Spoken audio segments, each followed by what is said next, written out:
Okay, good morning everybody and welcome to our lecture today in microbiology about the disorders in immunity. Disorders in immunity. So whenever we're dealing with a disorder, we're dealing with too much of something or too little of something else. So if you look at immunity, there are two spectrums for immunity. There is hyper immunity, where there's like a hypersensitivity and your immune system is overtly responding to a benign stimuli, causing like a severe inflammation, redness, heat, swelling, pain, loss of function. So that's one spectrum. And the other spectrum is the minus, where there is hypoimmunity. So what is hypoimmunity? Hypoimmunity is when the immune system is compromised. Like a person with HIV. That person, the HIV thrives inside the white blood cells. So your immune system normally keeps locked and in check many microorganisms that are unable to presume their pathogenic infectious activities because of the immune system.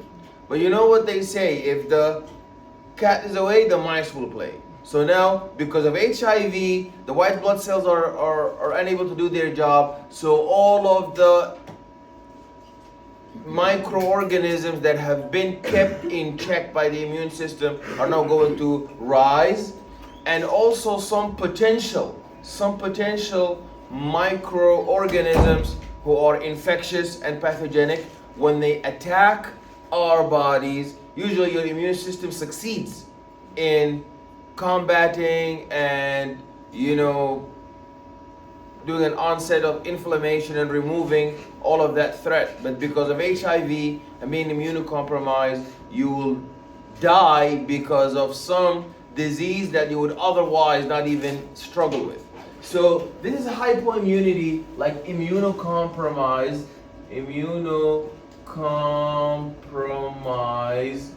patients. And we said an example of that would be patients with HIV. Some patients, they have a genetic disease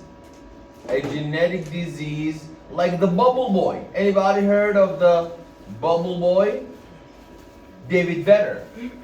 David Vedder was a little boy who was born with a genetic disease affecting the immunity. So now that child had to live inside an artificial bubble that is sterile, and there's no infectious pathogenic microorganisms in there, until he died at about, I think, 11 or 12 years old.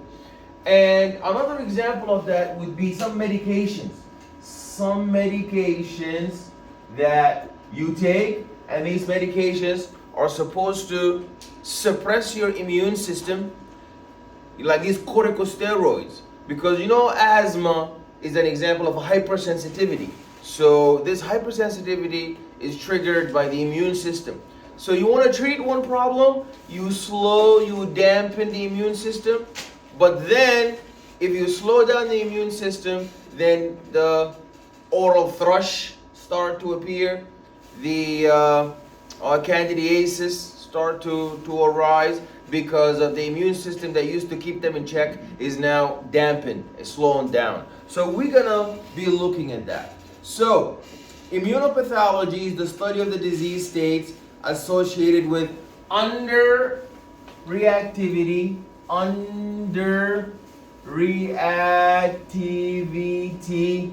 and that's the other one. This is overreactivity. Hyper is overreactivity, and hypo is underreactivity. Hyperreactivity and hyperreactivity. So, allergy or hypersensitivity is an misdirected expression of the immune responses to an allergen. So an allergen is the trigger. The allergen could be something, like we said, benign, like pollen. Pollen is not an infectious pathogenic microbe, but your immune system has no way of knowing that. It will look at the surface proteins in pollen. Since they are different from the surface proteins in your cells, your immune system is going to assume that this is some infectious, dangerous microbe. Now you have in the middle a new category here. This is known as autoimmunity. This autoimmunity is when the immune system has amnesia. Is when the immune system has amnesia. How can the immune system have amnesia? It does not remember anymore self from non-self. This is the job of your immune system.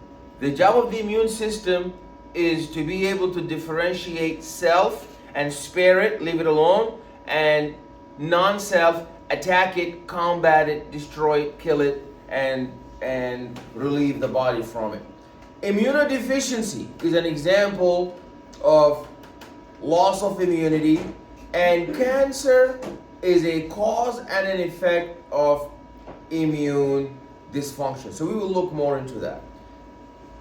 Immune system disorders. When you look at hypersensitivity, thank you. So this hypersensitivity is now from the name. From the name, there's hypersensitivity. So there is an overt, exaggerated, response to an allergen. An example of that are the 4 levels of hypersensitivity. So there's hypersensitivity type 1, hypersensitivity type 2, hypersensitivity type 3, hypersensitivity type 4, and hypersensitivity type 5.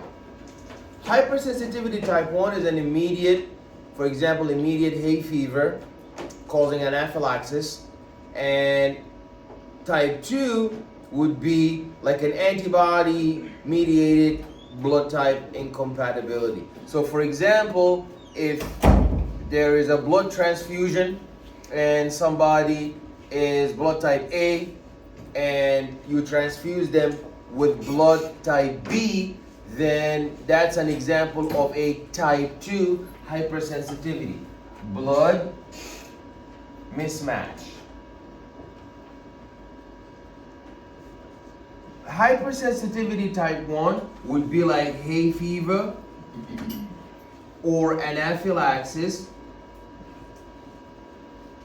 Please remember that just because it's hypersensitivity type 1, it doesn't mean one is easy, one is like nothing. No, one can kill you. Hypersensitivity type 1 anaphylaxis can lead to an overt stimulation of the cardiovascular system, and you have this shock, because when you have a lingering, never-ending, vicious cycle that is taking long duration due to the severity of this immune hypersensitivity, that's going to lead to the blood vessels vasodilating endlessly for a long time. And we said that when you vasodilate continuously, what happens? The blood pressure is going to drop severely, which leads to shock. So hypersensitivity type 1 can lead to shock.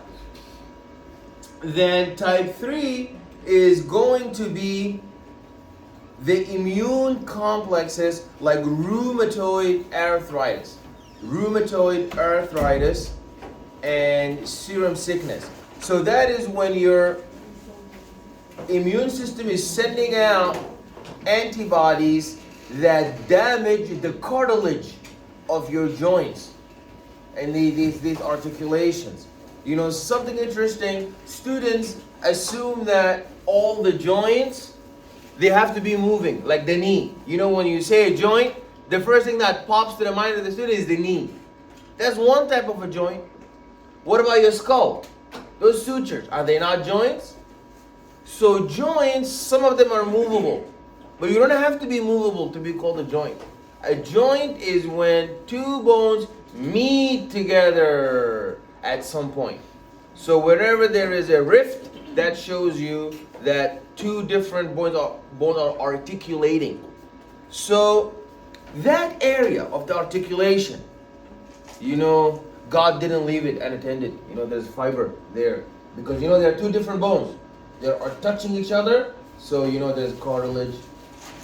In order to moisten the environment, there's fluid sometimes. So whenever there's a joint, it's a very sensitive place. So there has to be some connective tissue in there. It has to be either fiber. If it's a joint that is immovable joint, it's gonna be really thick connective tissue to prevent it from, because we need it to be closed. I mean, imagine the joints in the sutures in your brain, they are movable. You needed them to be movable when you were a baby, so you can come out of the womb, from the uterus. That's when you needed them. But when you came out, they have to be locked in order to protect this brain, because you weren't using your brain that much when you were in the womb, but now you are. So that cartilage around the joint can make your immune system go crazy. And the cartilage, there's different variety. There is hyaline, glass appearance cartilage. There is fibrocartilage. There is different types of cartilages. And then the immune system forgets. So start to assume that this cartilage at the joints is some foreigner, is some non-self, and it's gonna send, you know, antibodies against it. That's an example of 1, 2, or 3. What type of hypersensitivity is that? 1, 2, or 3? 3. That's type 3. Thank you. What is type 4? Type 4 is cell-mediated cytotoxic, like contact dermatitis, graft rejection. Now that's an example of the involvement of T cells, These T cells are like when you transplant. Hypersensitivity type 3 is when your own immune system does not remember self from non-self. Type 4 is when your own immune system looks at a friendly non-self. You know, somebody else's kidney is something friendly. Somebody else's liver, the lobe of somebody else's liver that was transected is going to grow in your body. That's friendly. When your immune system doesn't recognize that, that's hypersensitivity type 4. And lastly, you know, you have to understand that there are underreactions and loss of immune function. So it's like when there's a lack of T cell surveillance leading to cancer cell survival. So the cancer cell is supposed to be detected. Originally, your cancer cell is supposed to be detected by your immune system. Your immune system is not just there to detect only the microbes. Everything that's harmful, that's the job of your immune system. Whose job is it in your immune? You know this one, I'll be very impressed. I'll give you extra credit.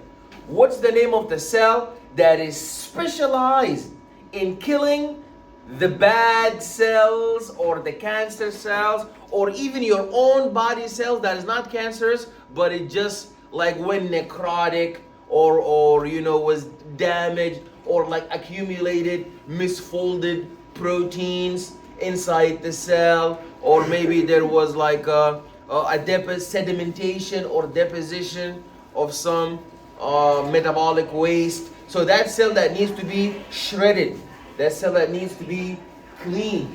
What's the name of the immune cell? There is one immune cell that does that. What is it?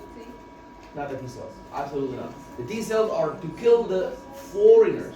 I'm sorry? It's not the T cells. It's like it's like protease or something. So the protease is the weapon we use. So all of these cells, they need weapon. So proteases, metalloproteinases, degradative enzymes, lysosomal enzymes, acid, reactive, oxidative species, those are weapons. We're not talking about the weapon. We're talking about the cell who's going to use those weapons. So you know, natural killer cells. Very good. Those natural killer cells are, if you look, how many kinds of cells do you have in your immune system? You have the neutrophils, the basophils, the eosinophils, the T lymphocytes, the B lymphocytes, and the natural killer cells. Those are the ones who will treat cancer. They're working on them now because they are the ones, our hope. Your B lymphocytes, they don't target cancer cells or cells that went bad. T lymphocytes, they don't do that. It's those natural killer cells, because from the name, natural killer, so they kill their own cells who went bad. Cells that, they don't even have to be infected. They just have to be somebody who smoked cocaine, and then, you know, smoking cocaine, smoking heroin, it's gonna make a lot of misfolded turnover of you know, we all at this moment have misfolded proteins in our brain, normal.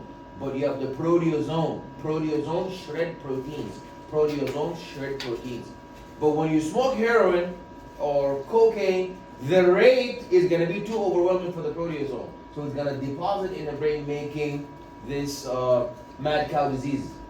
The same way cows have mad cow disease, we have something like that called Creutzfeldt disease, named after the scientist who discovered it. But it's because of the drug. At least the cow wasn't doing drugs, wasn't on drugs, the poor cow. The poor cow got misfolded proteins, not because of drugs. We do it because of drugs. You know, I saw this guy who was injecting the self with like doing intravenous injection with drugs, and this entire half of his head is gangrene and black and stiff, and he doesn't feel it, and it looks very bad. And he went to the hospital. They said you need to get that cut off, and 2 are working, but the rest are not working. Who told you to do that? But you know, it's very easy to judge somebody. You have to put yourself in their shoes. Not everybody, they come from a big house, nice family, affluent, a father, mother in the house, okay, and very rich. Not everybody can be Barcelona. No, please. So you know, it's a very sad, because you have to put yourself in their shoes. Otherwise, you will never hate them. You will never judge them, because you put yourself in their shoes and you are grateful that, you know, you're grateful to God you didn't have that kind of life. But the decision they're making is absolutely wasn't because of them. It's because of the surrounding that they were in. If they were in a better surrounding, they would never make that choice. But that's Creutzfeldt disease. So, natural killer cells, back to natural killer cells. They are the ones who will help us whenever some misproteins folded, naturally kill the cell that went bad. Very good, you get extra credit. Impressive. You see, I never lost hope in you guys. But why is it only when I say there's extra credit, the intelligence come out? If I don't say extra credit, I say, who's the president now? Nobody knows.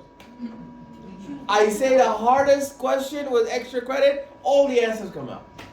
This is some really scary thing. Oh my God.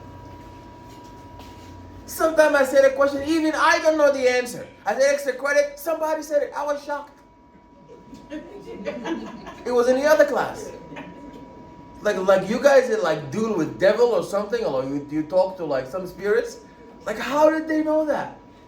And you ask them, what's that? Okay, so that's the kind of question. Please look in that slide. That's the kind of question they will ask you on the exam. Anaphylaxis, I wrote them here. Type 1 hypersensitivity, anaphylaxis. Type 2 hypersensitivity, blood mismatch. Whether it's rhesus factor, positive, negative, or the ABO blood group. Type 3 hypersensitivity, an example of that would be the An example of that type 3 is the rheumatoid arthritis, is when your own immune system target those cartilage. Like I told you, is the joint the problem? The joint is the problem because it's a very sensitive anatomical landmark, and there is different cartilages, sometimes fibrocartilage, sometimes hyaline cartilage, sometimes dense connective tissue, sometimes smooth connective tissue. It's too much to remember for the immune system, so it's not just gonna think it's something bad, it destroys it. That's type 3. Type 4 is the T cell mediated hypersensitivity. There is no 5. What was I thinking? I come up with 5. I invented 5. There's no 5. It just ends up 4. Okay. Type 1, allergy. They share a similar physiological mechanism where there's a immediate in onset and they are associated with exposure to specific antigens. There are 2 levels of severity. Atopy, with any chronic local allergy such as hay fever or asthma. Anaphylaxis is a systemic, often explosive reaction that involves the airway obstruction and circulatory collapse. Factors affecting the allergy onset. Generalized predisposition to allergies is familial. It is a genetic problem. Allergy is a genetic problem. Also, if you're a baby, like imagine you're a baby and you grew up around the pets, you will never have problem with allergies. It's if you grew up in like a sterile, so it actually kind of pays if you're from like the streets and everything, because now you get to encounter many different types of allergens. Your immune system is going to be sensitized. But if you come from like a very clean, sterile environment, you're going to be so hypersensitive to anything. So you have going to have low tolerance. You know, sensitive people, they just, you know, people that have been bothered for too long, they don't care no more. So they're not hypersensitive. But hypersensitive people are people that they just haven't been bothered a lot. So your immune system the same way. Imagine a baby, they had a cat in the house, they had a dog in the house, there's like pet dander. They're never gonna be allergic. But a baby that really never encountered any of that, the immune system is always gonna be allergic. Allergens have immunogenic characteristics, and they typically enter through the epithelial portals. Oh, we talked about that one. Yeah, that young man who went and got a tattoo and went to the beach. Oh, he's gone now. No more beach, because you're supposed to wait. You're not even supposed to get it, but okay, he got it. He doesn't listen. He wasn't supposed to get it in the first place. He went and got it. You think he's going to listen to the instructions? He went into the beach. He's gone now. So these are the portals of entry. So always you have to protect the portals of entry. And you have to make sure that this bacteria is going to enter your body through certain places. Can your bacteria enter through the skin? Impossible, because the skin is so thick. The dermal layer, you have 3 layers in there, not even one. You have the epidermis, the dermis, and the hypodermis. It's impossible for the bacteria to, and you have dermacidin and acid mantle. You have films of detergent secretions on the skin that destroy the bacteria. They cannot get through that. But can they get through the nose? Oh yeah. Even the nose, they're not welcome, because there's mucus, like the glue, like the mouse trap, it will trap them. And there is, in addition to the mucus, there's white blood cells in the mucus, swimming in the mucus, looking for them, scavenging them. But that's an easier to enter route. The worst place they enter is the digestive tract. Oh, that one is disgusting. So they go through that one. And especially if you eat contaminated food from the deli. Yeah, that deli guy, he can care less about your sanitation. Okay? And they will make the really bad food. Don't get fooled by the say, you know, this sanitation is A. Is not A. It is not A. And don't get fooled by all the lights that they have in the store. The deli food is the most contaminated food. And this H. pylori infection, it is not a joke. Don't be like my brother who thinks it's a piece of cake. It's not. This H. pylori, have you ever seen the jackhammer? You see the jackhammer? The one that in the construction? It can do this to your own stomach. It can make a hole through your stomach, and all the acid is going to start falling in your peritoneal cavity. Do not play with H. pylori. Go to your doctor. If you eat from the deli, oh boy. Go to the doctor. Tell the doctor, I want to get tested for H. pylori. They will give you the urea breath test, and if you have it, you do the triple therapy. After that, you do the quadruple therapy, and then you're okay. If not, it's gonna make a hole inside your stomach. Be very careful. Okay, stages in the development of the allergy. First of all, you have a sensitizing dose that's provided on the first contact with the allergen. Generally, there's no signs or symptoms, and the antigen is processed by the dendritic cells. It activates helper T cells in the lymph nodes.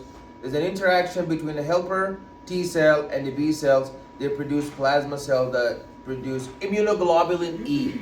So allergy is specialized for immunoglobulin E. Primes the immune system for the next encounter with allergy. Stages in the development of allergy. You have then the next stage is provocation.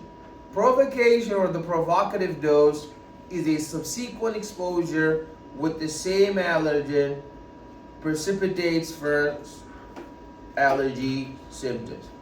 The allergen binds to the immunoglobulin E mast cell complex and triggers degranulation.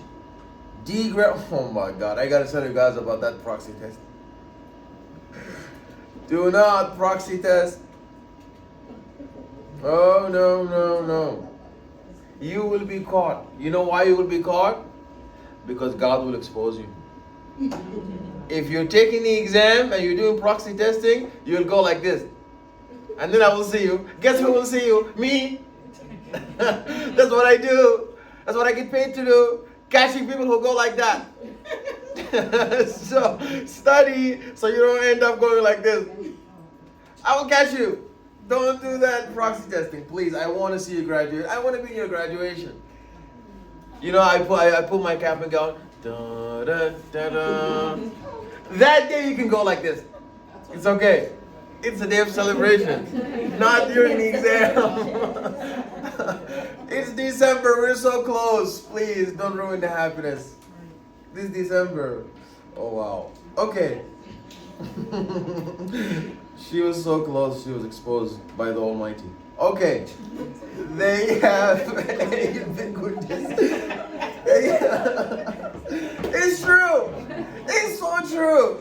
Actually, oh my God, even yesterday in another school, she had a phone in her hoodie. And I said, put the phones on the table, put the book bags on the table. She had it under the hoodie, and then she was looking down. I was like, oh, you're one of those. I called her, come up here. And I saw like, oh, her phone was so big like an iPad. I was like, what is that? She said, oh, I forgot to put it up there. Oh, no, you did not. You were using it. I saw you. These lies. Okay, the role of the, like the immune system. I catch you. Like, if you're cheating, you'll be caught. Okay, the role of the mast cells and the basophils. There's a lot of absent people today. Let's make it like a quiz. And then they find out we took a quiz. Don't be absent. God's watching you. Yeah, we're gonna do a quiz. We're gonna do a quiz. Yeah, we're gonna do like a group work quiz. You can't be absent because you did well on the. You did well on the midterm. Now I want to give you a certificate. Now you're absent.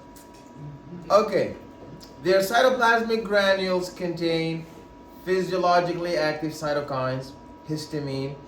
They degranulate or release the content of the granules when stimulated by the allergen.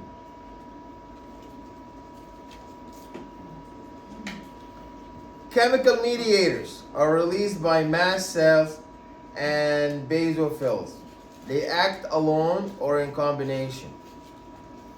Who are these cytokines? Some students don't know what a cytokine is. I remember one student had no idea what proliferation is. Proliferation. Differentiation. Oh, please.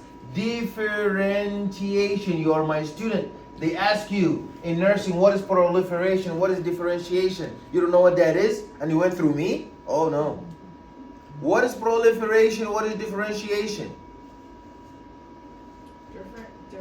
Differentiation is to specialize something. So like a cell is like basic and then it specializes into something else. And proliferation? Yeah, that's very good. You know, Tatiana, she should be a professor. She's going to be a nursing professor. You really are. She's very brilliant. So you guys have to pay close attention and you have to invest your time studying so that you can take your career forward. Don't just think that you're just going to be a nurse. You're going to move on and become like a doctor of nurse practitioner. And then, you know, so always like move forward. Don't just end there. Like Tatiana. Tatiana is going to become a professor. Professor Tatiana. Okay, Professor Tatiana. Listen, those are the same thing, by the way. Good, but they're the same. Yes. Proliferation is differentiation, and differentiation is proliferation. And that is when a cell, you know, we're all people in high school. Then somebody become a doctor, somebody becomes an engineer, somebody become a nurse. That's differentiation. So we were primitive, all the cells, stem cells. They were just stem cells. But when they proliferate, some become white blood cells, like neutrophil, some become basophil, some become eosinophil, some become T lymphocytes, some become B lymphocytes, some become natural killer cells. That's differentiation. That's proliferation. When you mature and you acquire a specialized role, that is the differentiation. This differentiation is highly dependent on the cytokine. Who makes you differentiate? The cytokine. It's the same exact stem cell, but this cytokine will make it a neutrophil. This cytokine will make it a basophil. Cytokine number 1 will make it a neutrophil. Cytokine number 2 will make it a basophil. Cytokine number 3 will make it a eosinophil. Cytokine number 4 is going to make it a T lymphocyte. Number 5 is going to make it a B lymphocyte. 6 is going to make it a natural NK cell.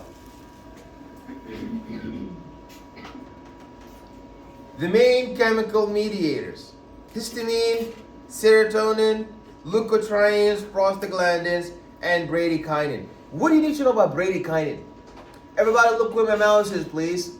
You see bradykinin. What is bradykinin?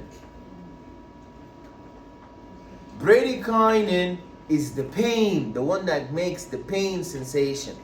It causes, prolonged contraction of the bronchioles, dilation of the peripheral arteriole, increased capillary permeability, and increased mucus. And the prostaglandins, they are the ones who also cause the pain because they irritate the nerve endings and they mediate the pain part of the 5 cardinal signs of inflammation. Reactions to the inflammatory cytokines. So you see that you have cytokines where prostaglandins are going to lead to the vasodilation. Then there's constricted bronchioles. That leads to headache. We talked about the pain aspect of the inflammation.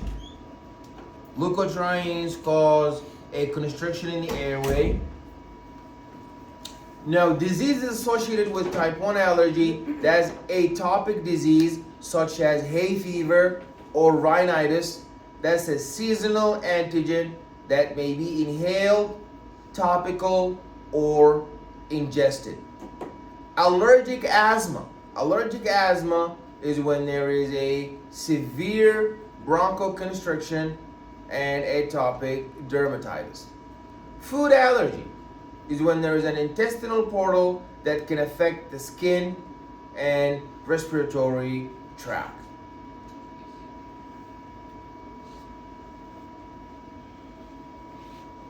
Which leads to vomiting, diarrhea, abdominal pain, and leads also to eczema, hives, rhinitis, asthma. These are all examples of type 1 allergy. So it's very important for you to look at this slide because that just shows you a list of all the type 1 hypersensitivity diseases. So hay fever, allergic asthma, atopic dermatitis, anaphylaxis. Anaphylaxis is a reaction of animals injected with a foreign protein, and there is a re-inoculation that showed acute symptoms: itching, sneezing, difficult breathing, prostration, convulsions, and that will lead to death. There are two types of anaphylaxis in humans.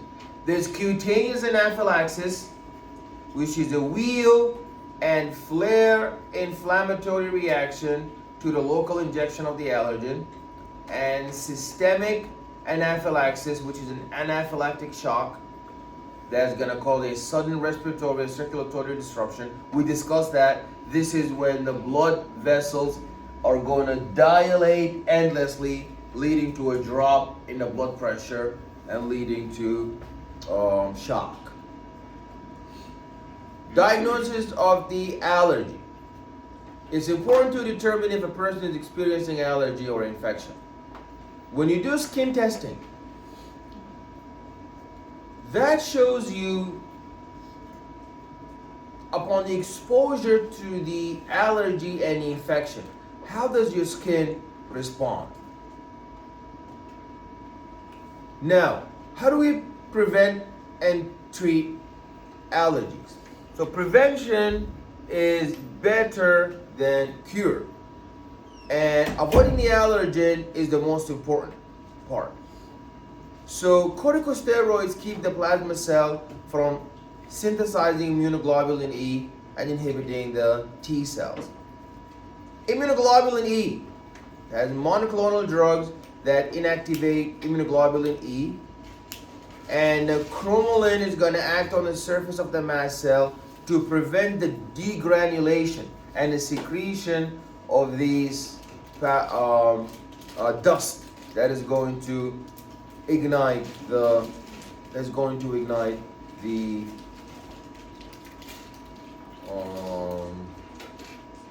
immune reaction. Antihistamines, aspirin, epinephrine, theophylline, they counteract the effects of the cytokines on the smooth muscle and the membrane targets. We use drugs that block the action of the lymphocytes, mast cells, or the chemical mediators. These are known as the antihistamines. So antihistamines are excellent in the treatment of allergies because they block the action of the lymphocytes, the mast cells, or the chemical mediators. Desensitization or hyposensitization therapy. That's when you have an injection of the allergens that stimulates high levels of allergy-specific immunoglobulin G to prevent this immunoglobulin E allergen binding the mast cells. Now we move on to type 2 hypersensitivities. These involve antibodies. These are complement mediated. There's a complement mediated lysis of the foreign cell. We said an example of that would be the ABO blood types and the rhesus factor RH. So the human ABO antigens and blood types. There are 4 distinct ABO blood groups. They are genetically determined red blood cell glycoprotein. They are inherited as 2 alleles of A, B, or O. The four types are blood type A, blood type B, AB, or O. So how does that work? This is very important. How does the blood typing work? Who remembers?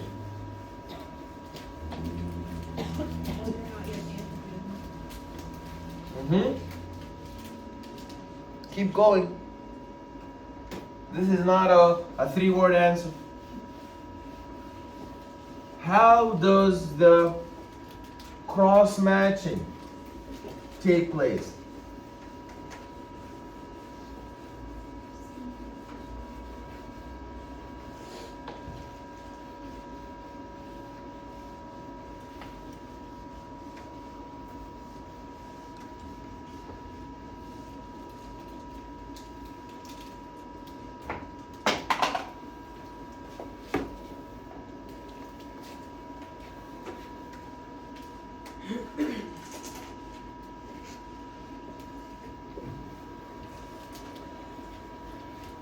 That was a workout. Okay, alrighty. Please remember, you have your discoid biconcave red blood cell. One type has A antigen, one type has B antigen, one type has A and B, and one is O, is empty, has nothing. Is that clear? So what happens? What happens is, if you are blood type A or blood type B or blood type AB or blood type O, those are four individuals. Four individuals. Okay? A could be Suzette, B could be Catania, AB could be Melissa, and O could be Kimberly. Normal people. Now what happens if I inject, if I transfuse A with blood type A? It works perfectly, fine, 100%. No reaction. Thank you. What if I give somebody with blood type B, I give them A now? It's not going to work because B has anti-A. Thank you. Very good, Suzette. Has anti-A. And A has anti-B.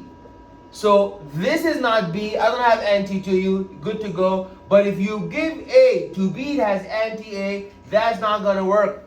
It's going to destroy it. And if you give A to AB, AB has what? So is anti what?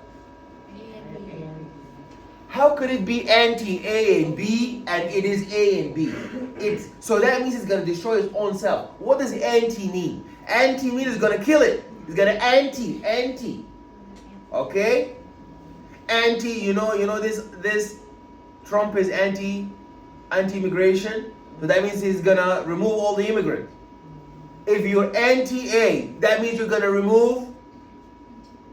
If you're anti-A, you're going to remove A. If you're anti-B, you're going to remove. But if you're AB and you're anti-AB, that means you're going to remove your own A and B. So that means none. Is none. Is anti-none. Is anti-nothing. Zero. So that means if you give it A, is a no problem. It will take it. O. O is anti what? Universal.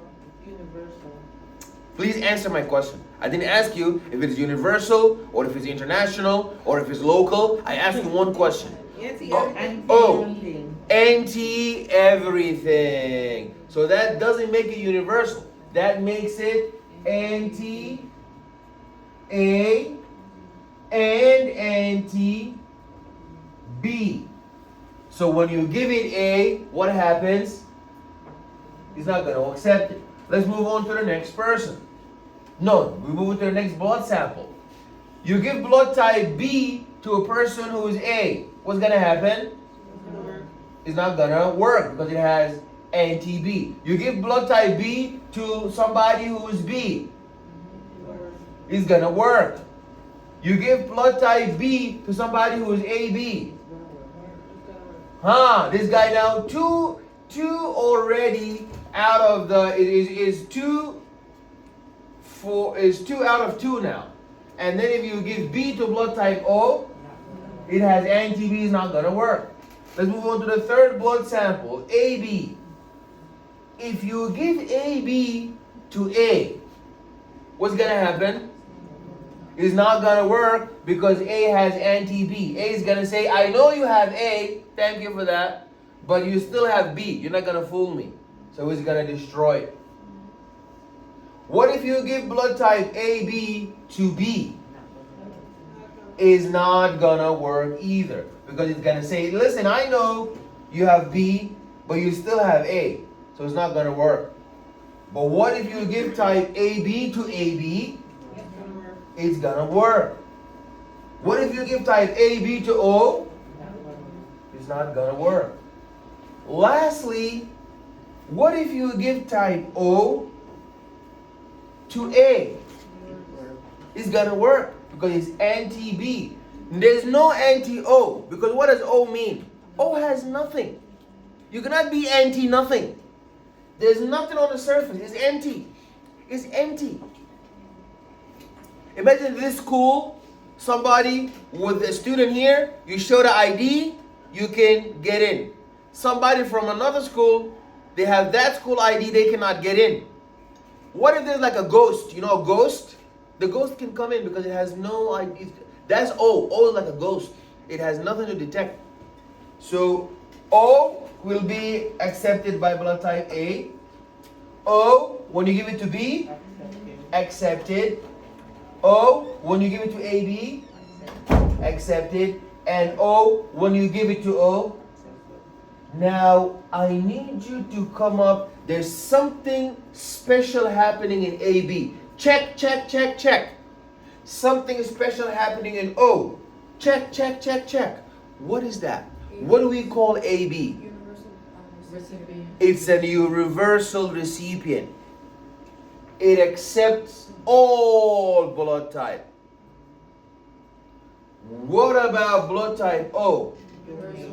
It's a universal donor. It can give blood to anybody, but it can never take blood except from its own. So it's very dangerous to be blood type O. It's not really, because if you're living in like a affluent, if you're living in an affluent society, you're good to go. There's no problem. But there's a difference because not because you're O.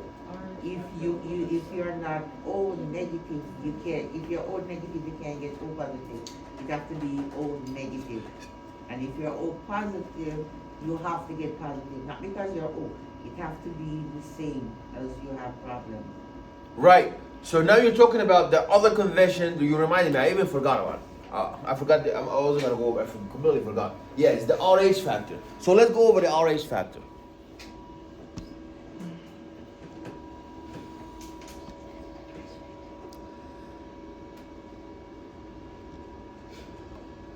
Okay, how does the RH factor work? This is very, very, very important. It's the mom and the baby. That's the baby, and that's the mom. And that's the baby. That's the baby. I'm just a baby. This baby, if the baby, this is a new convention called the rhesus factor, RH. So where is the problem? If the mom is RH negative, if the mom is RH negative, that's the problem now. If the mom was RH positive, it's okay. Even if the baby was RH negative, the Rh positive, it will tolerate Rh. It will not have anti-Rh. What does positive mean? Positive means you will not have antibodies against Rh. Minus means, Rh minus means you will have antibodies against Rh, meaning you're lacking Rh. So if the mom was Rh positive, if the baby is Rh negative, or if the baby was Rh positive, is welcome. There's no problem. If you're Rh positive, I'm Rh positive too, I'm your mom. So I'm not going to destroy your blood because that's my blood too. And if you're Rh negative, we don't have antibodies against no Rh. So an Rh positive mom is what we need. We need every mom in the world to be Rh positive. That'll be perfect. Rh positive mom is a no problem. The problem is with the Rh negative mom.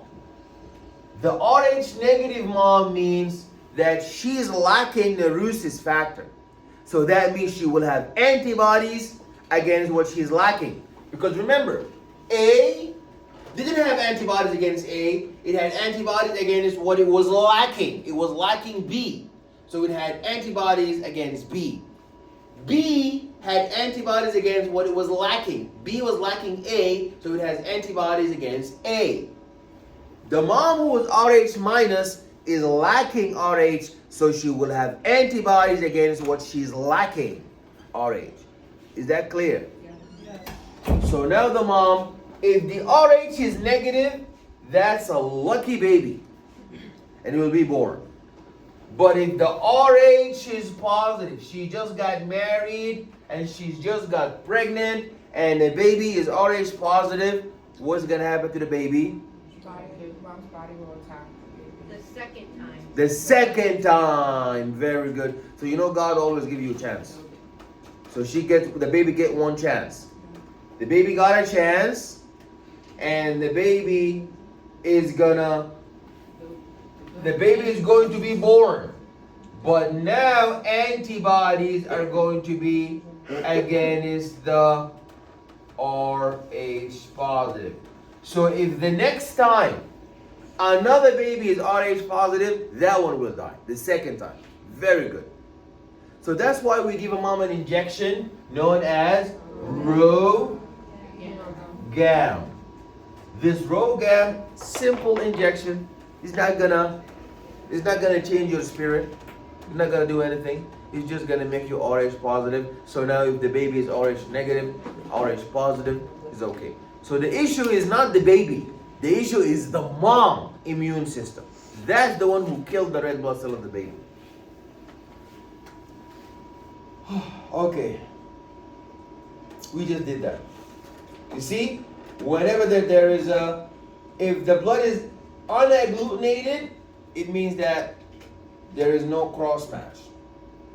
If it's agglutinated, so whenever you see an X, that's agglutination. That's agglutination. Agglutination. Agglutination. Agglutination. That's all agglutination and destruction of red blood cell.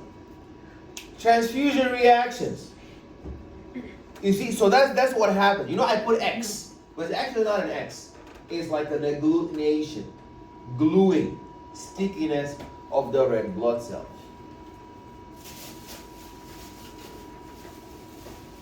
Hemolytic diseases, we went over that. How amazing. Look, you see that? Did we not go over that? That's the mom Rh minus is okay. No, Rh minus is the problem. The first pregnancy, that's the second, or the first Rh, we're just making the antibodies. The second pregnancy, that's when the Rh baby is going to be killed. Type 3 is like serum sickness, is a reaction of soluble antigen with antibody and the deposition of the resulting complexes in the basement membrane of the epithelial tissues. And an Arthus reaction is a localized dermal injury due to the inflamed blood vessels. Serum sickness, where there is a systemic injury initiated by antigen-antibody complexes. The phases are antibody combines with excess soluble antigens, forming large quantities of antibody antigen complexes. So you see, this is a type 3 hypersensitivity, rheumatoid arthritis. That's when there is like a antibody is going to combine with excess soluble antigen, forming large quantities of antibody antigen complex. So that's why they call it a complex.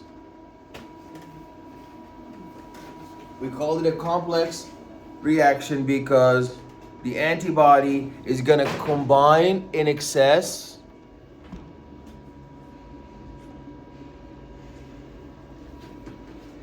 with the soluble antigen, forming large quantities of antibody antigen complexes, and circulating immune complexes become lodged in the basement membrane of the epithelia in the blood vessels, the kidney, the skin, and other sites. The complement factors trigger the release of the histamine and other inflammatory mediators, and neutrophils migrate to sites of antibody antigen complexes and release enzymes and chemokines that severely damage the target tissue. Immunopathologies involving T cells. That's type 4 hypersensitivity. This is a delayed hypersensitivity as the symptoms arise 1 to several days following the second contact with an antigen. In general, type 4 diseases result when the T cells respond to antigens displayed on the self tissues or transplanted foreign cells. Examples are delayed allergic reactions to infectious agents, contact dermatitis, and graft rejection. So you see, this is the chemical antigen, that's the inflammatory fluid, and that shows you the deposition of the immune complexes. So the hard thing is to differentiate between the immune complex formation, which is just the antigen and the antibody are going to make a complex. Then this complex is going to be circulating. They're going to become lodged in the basement membrane of the epithelia. Then the complement factor is going to trigger the release of histamine, and neutrophils are going to migrate to the sites of the antibody antigen complexes and release these granzymes. This is found in the joints, the skin, the kidney, the heart, and the blood vessels. Type 4 would be delayed allergic reactions to infectious agents, contact dermatitis, and graft rejection. So type 4 diseases result when T cells respond to antigens displayed on the self tissues or transplanted foreign cells. So that's the contact dermatitis. That's an example of which type is contact dermatitis. Which type of hypersensitivity is contact dermatitis? Contact dermatitis. 1 is anaphylaxis. Yeah, that's 4. Please look in that slide, Melissa. You see, type 4, delayed hypersensitivity. Example, delayed allergic reactions to infectious agents, contact dermatitis, and the graft rejection. Okay, T cells and organ transplantation. So the host rejection of the graft, the host T cells release interleukin 2 to expand the helper T cell. Cytotoxic T cells are specific for the donor antigens. And graft rejection of the host, you have graft versus host disease. So any host tissue bearing the MHC foreign to the graft is attacked. Autoimmunity. We discussed that autoimmunity is, what's another word for autoimmunity? We say that the Autoimmunity means that your immune system is suffering from amnesia. So that means it doesn't remember what? Does it remember the self from non-self? Example of that would be systemic lupus erythematosus. That's a perfect example of the epidemiology where you see some diseases are more spread in male, like schizophrenia, right? Schizophrenia, that's very predominant in males. And bipolar also. But systemic lupus is very predominant in females. Endocrine autoimmunities, that's when your own immune system destroys the pancreas. Myasthenia gravis. What's myasthenia gravis? I'd be impressed if somebody knows what that is. No, one of the signs you become cross-eyed. What is it? It's the nerve. Yeah, what happened to nerve?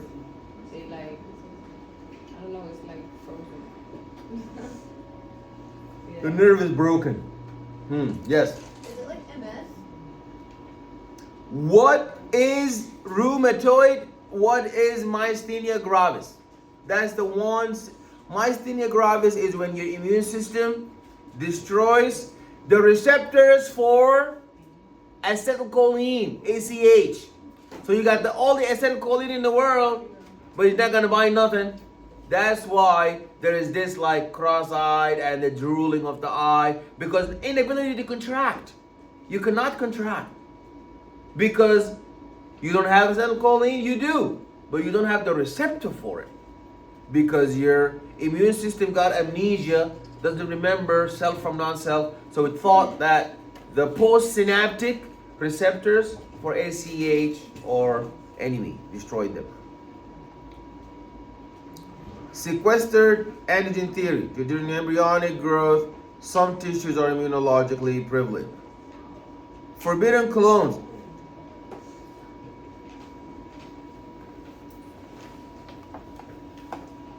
Some clones were not subjected to the tolerance process and they attack tissues carrying self molecules.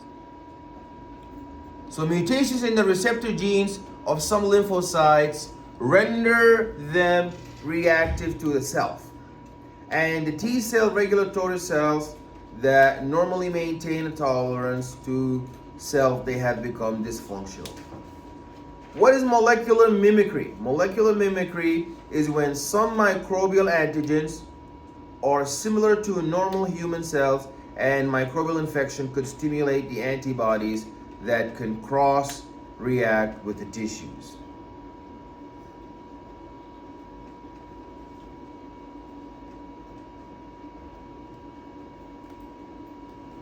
Okay, if we look at systemic lupus erythematosus, the target is systemic and the types of sensitivity are 2 and 3.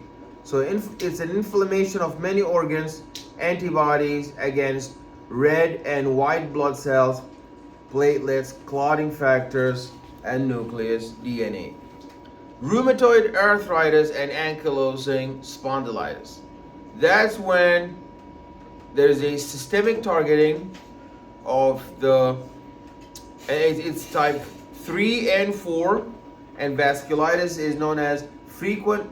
The frequent target for vasculitis is the joint lining, and there are antibodies against other antibodies known as the rheumatoid factor. Scleroderma. These are just the selected examples of autoimmune diseases. There's excess collagen deposition in the organs, and antibodies are formed against many intracellular organelles. Hashimoto's thyroiditis. That's when there's a destruction of the thyroid follicles. Graves' disease. That's when there are antibodies against the thyroid stimulating hormone receptors. And pernicious anemia.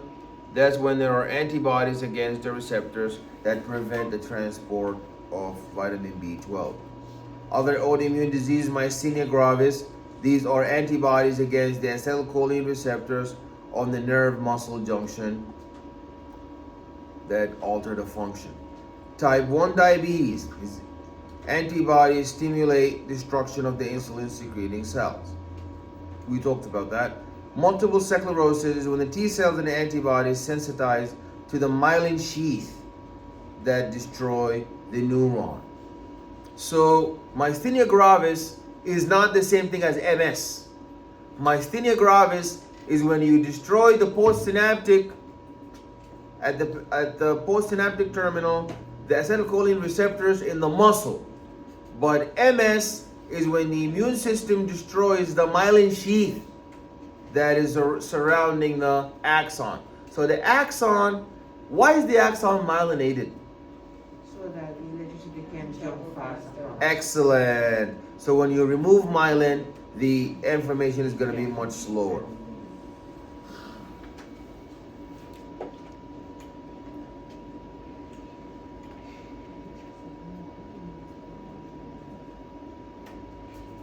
Systemic lupus erythematosus, all patients produce autoantibodies against a variety of organs and tissues.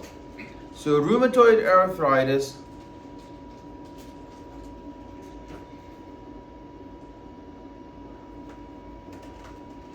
so that incurs progressive, debilitating damage to the joints and chronic inflammation.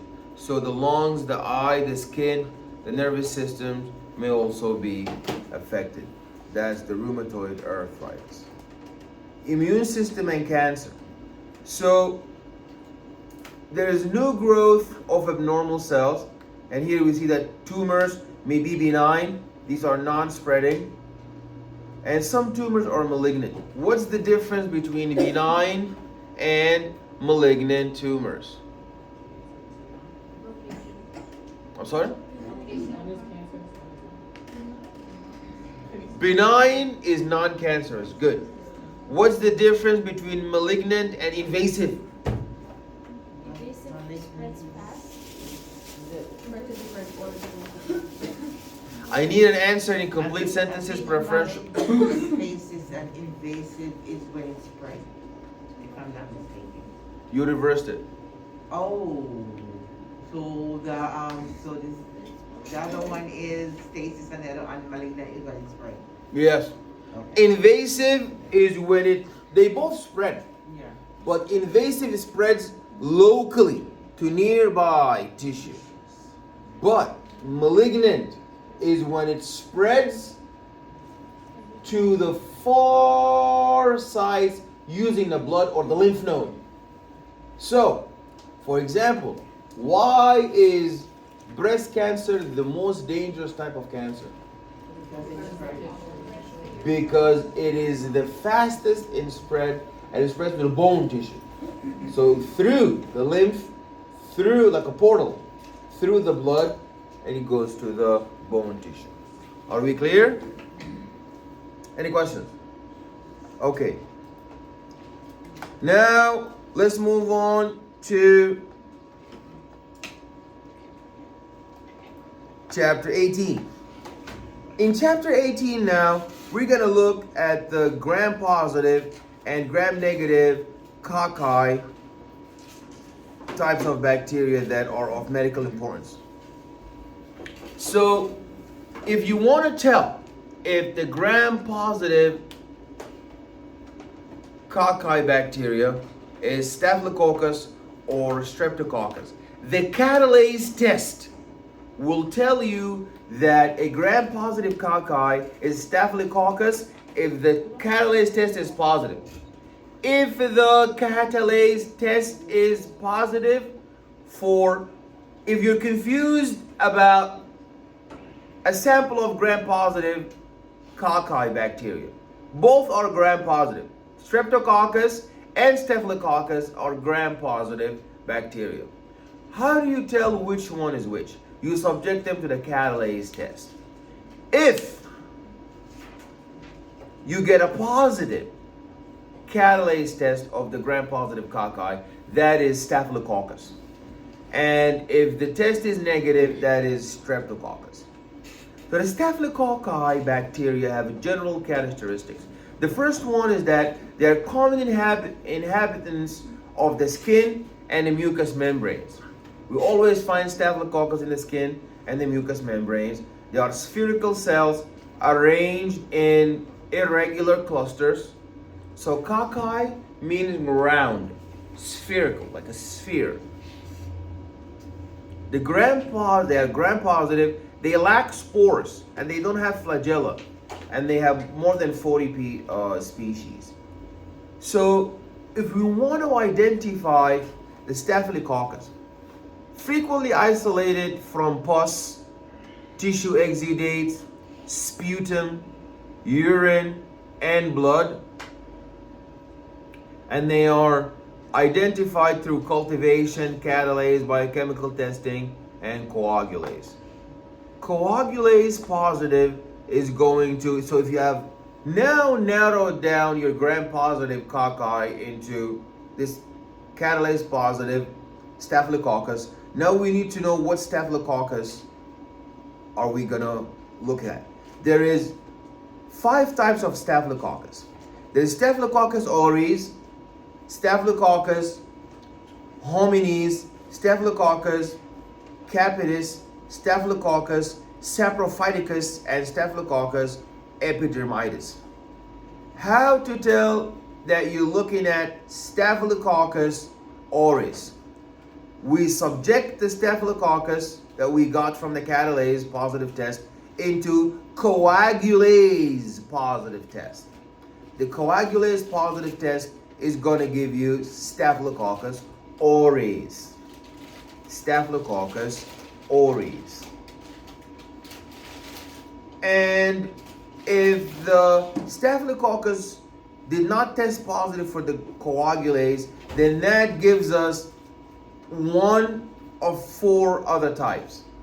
If the coagulase is negative, we subject it to anaerobic growth conditions. If it does not grow during anaerobic conditions, then that is Staphylococcus hominis. But if the Staphylococcus, who is coagulase negative, starts to grow anaerobically, then it could be one of 3: Staphylococcus epidermidis, Staphylococcus saprophyticus, and Staphylococcus capitis.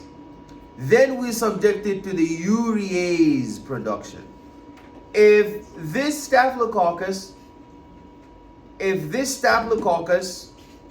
is not producing any urease, then that is Staphylococcus capitis. But if it's producing urease, we want to see, does it ferment in mannose or not? If the Staphylococcus ferments in mannose, that's definitely a Staphylococcus epidermidis. If it does not ferment in mannose, that's Staphylococcus saprophyticus. So let's look at the coagulase test. Is commonly used by microbiologists to assist in the rapid identification of Staphylococcus aureus. Coagulase is a bacterial enzyme that converts fibrinogen to fibrin, resulting in blood clotting. Because bacteria such as Staphylococcus aureus have coagulase bound to their surface, they can distinguish themselves in the blood clot, thus preventing phagocytosis by white blood cells. S. aureus produces 2 types of coagulase: bound coagulase, also known as clumping factor, for which the slide test is used, and free coagulase, for which the tube test is used.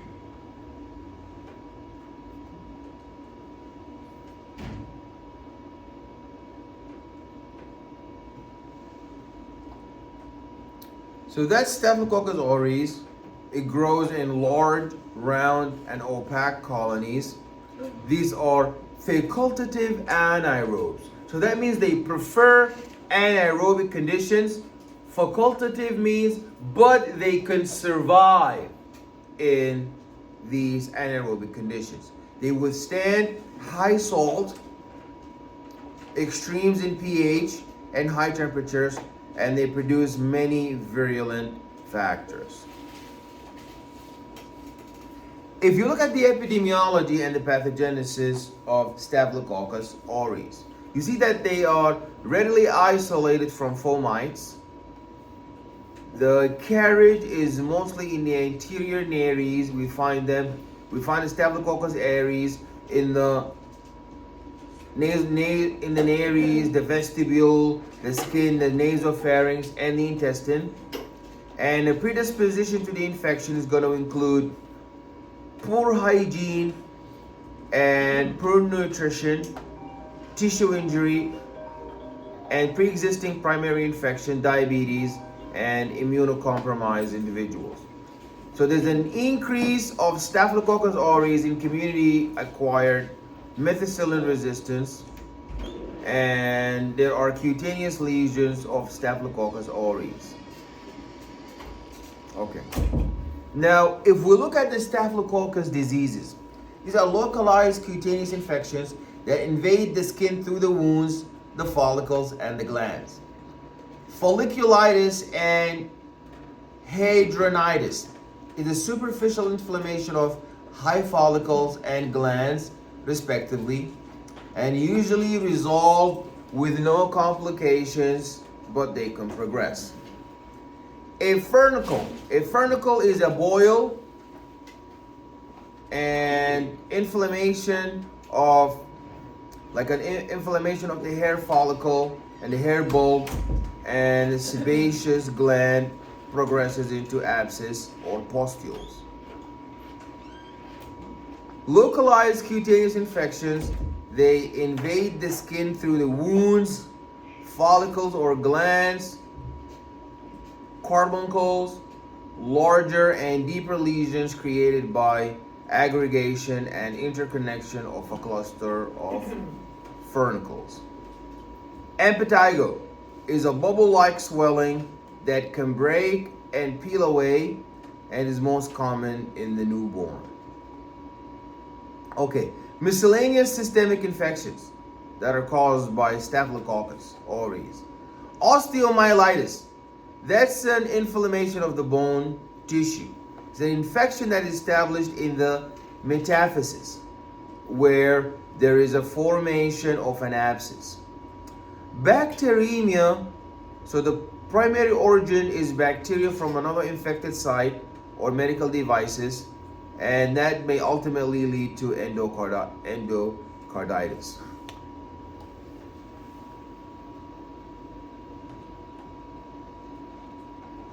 Food intoxication is ingestion of the heat-stable enterotoxins, which may lead to gastrointestinal distress.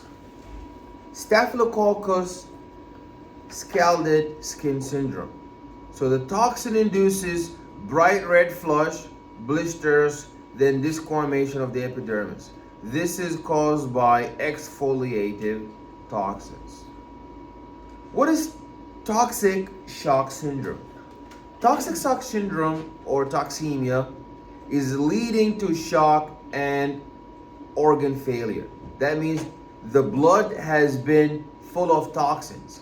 It is caused by toxic shock syndrome, and toxic shock syndrome toxin is a type of superantigen that initiates a massive immune response by the T cells when it enters the bloodstream. Symptoms are fever, rash, low pressure, shock, vomiting, and diarrhea. Clinical concerns in the staphylococcal infections. So 95% have penicillinase and are resistant to penicillin and ampicillin. Methicillin-resistant Staphylococcus aureus, they carry multiple resistance, and their treatment is vancomycin, ceftaroline, linezolid, and daptomycin.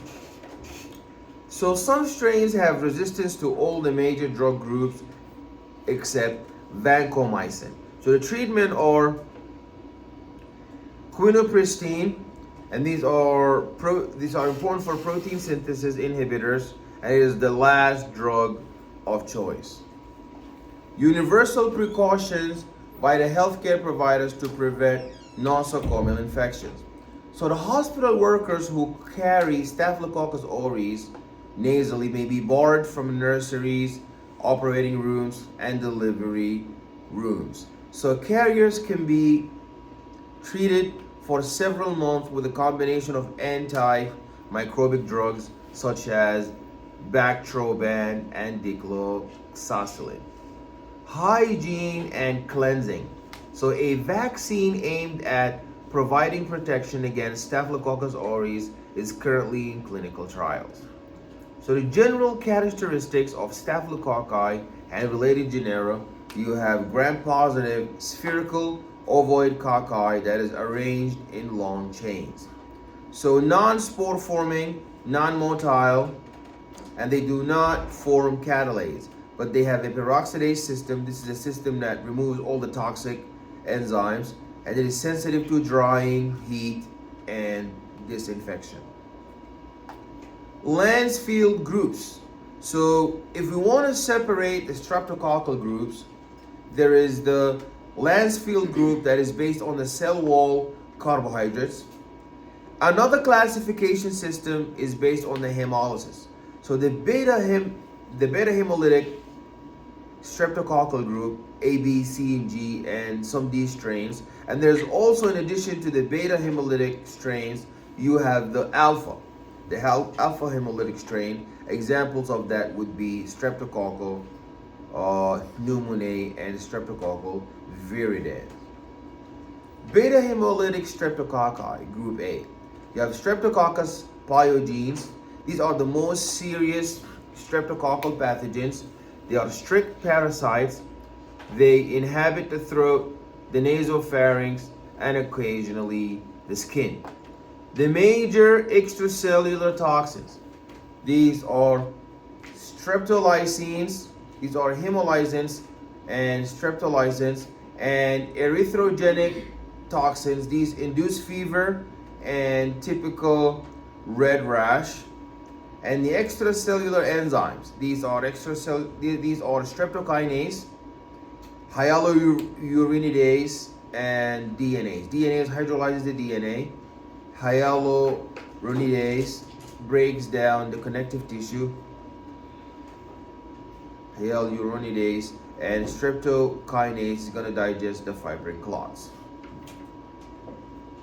So the epidemiology of the pathogenesis of Streptococcus pyogenes. So humans are the only significant reservoir for this colony. There are unapparent carriers, and the transmission of streptococcal pyogenes is through contact, droplets, food, and fomites. The portal of entry is generally through the skin and the pharynx. The children predominant group affected for the cutaneous and these throat infections. Systemic infections and progressive sequelae are possible if the disease is untreated.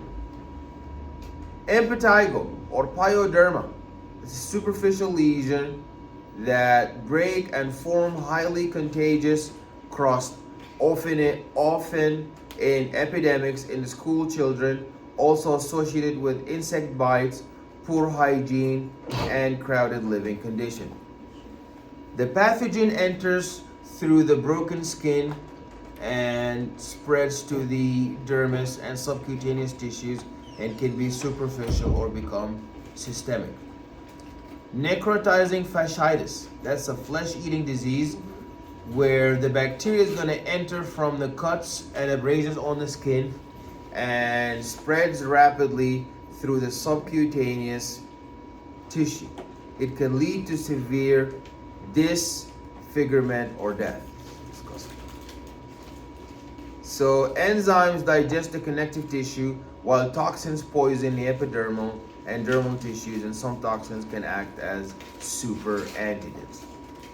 So throat infections, these are the streptococcal pharyngitis, and that leads to the strep throat. And here we see systemic infections like scarlet fever. So scarlet fever is caused by a strain of a strain of Streptococcus pyogenes carrying a prophage that codes for erythrogenic toxin that can lead to sequela. Symptoms are high fever and bright red diffuse rash over the face, leading to septicemia, pneumonia, and streptococcal toxic shock syndrome. Okay, long-term complications of group A infections. You have rheumatoid fever that follows overt or subclinical pharyngitis in the children, and acute glomerulonephritis. That is when there is an inflammation of the nephrons leading to increased blood pressure and occasionally heart failure, and that can become chronic, leading to kidney failure. So if we're looking at a Streptococcus species, this Streptococcus species can be divided into two different species: the beta hemolytic Streptococcus and the alpha hemolytic Streptococcus.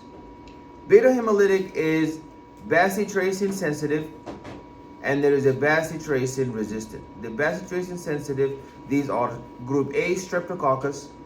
These are the Streptococcus pyogenes. And the bacitracin resistant, these are the group B and C streptococci. The alpha hemolytic, these are the optokin sensitive. These are the Streptococcus pneumoniae. And the optokin resistant, these are group D and viridin streptococci. The beta hemolytic streptococci, these are the bacitracin sensitive group A Streptococcus pyogenes, and the bacitracin resistant. This is the cyclic AMP plus factor, and one is lacking cyclic AMP. One lacking cyclic AMP is group B, and the one that has a cyclic AMP factor is group B Streptococcus agalactae, while the cyclic AMP negative factor, these are the group C and G and group D. So the group B Streptococcus, these are regularly residing in the human vaginal tract, the pharynx, and the large intestine, and they are most prevalent cause of neonatal pneumonia, sepsis, and neonatal meningitis. So the treatment of the Streptococcus agalactae is the prevention of group A, B, and D streptococcal infection. So group A and B are treated with penicillin.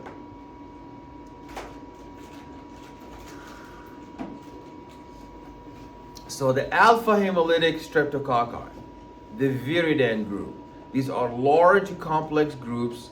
You have Streptococcus mutans, Streptococcus oralis. These are the most numerous and widespread residents of the gums and the teeth, the oral cavity, and also found in the nasopharynx, the genital tract, and the skin. Okay, the Streptococcus pneumoniae. So the pneumococcus, they cause 60 to 70% of all bacterial pneumonias. These are small, lancet-shaped cells arranged in pairs and short chains. They lack catalase and peroxidase. And all the pathogenic strains form large capsules, and they have major virulence factors, and they cause pneumonia and this inflammation of the middle ear known as otitis media. Any questions? Does anybody have any question? Okay, so let's take the attendance.